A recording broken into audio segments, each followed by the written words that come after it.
এটা হলো ভিয়েতনাম ডিজাইনের গেট ভাই। এটা তো খুলজা সিম সিম, জি জি মানে একদম স্লাইডিং, জি স্লাইডিং। একদম এত স্মুথলি গেটটা খুলে যাবে ভাই। জি, এটা এটা কি 6 বছরের বাচ্চা যদি এটা আপনার খুলে যায় সেটাও খুলতে পারবে। বাহ, এই যে দেখেন এটা এই লক যে হয়ে গেল। ফোল্ডিং হয়ে গেল এক পাশে। হ্যাঁ, বাহ, আবার এই পাশেও আপনি ফোল্ডিং করতে পারবেন। এই যে পাশে আমি দেখবো, এই দেখেন এই যে এই ফোল্ডিং হয়ে পাশে গেল। ফোল্ডিং, মানে অল্প জায়গার ব্যবহার। জি। চমৎকার। এই গেটটার সাইজ কিরকম আছে ভাই? এই গেটটার সাইজ হলো পাশে হলো 9 ফিট আর হাইটে হলো 7 ফিট। হাইটে হচ্ছে 7 ফিট বাই 9 ফিট। জি। এই গেটটা কোথায় যাচ্ছে ভাই? এই গেটটা যাবে চাঁদপুর।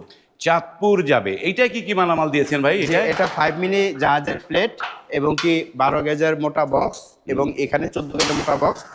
এটা 5 স্কয়ার ফিসি 1400 আপনার হলো 50 টাকা স্কয়ার। 1450 টাকা। জি। এটাও তো ডেলিভারি 50-50 নাকি? এটাও আপনার 50 আপনার ডেলিভারি থাকবে ইনশাআল্লাহ। আর এই যে কালারের জন্য আলাদা চার্জ দেন নাকি? কালার সম্পূর্ণ ফ্রি, ফিটিং সম্পূর্ণ free. Colour free, fitting free. Order করতে স্ক্রিনের নাম্বারে এখনই কল করুন।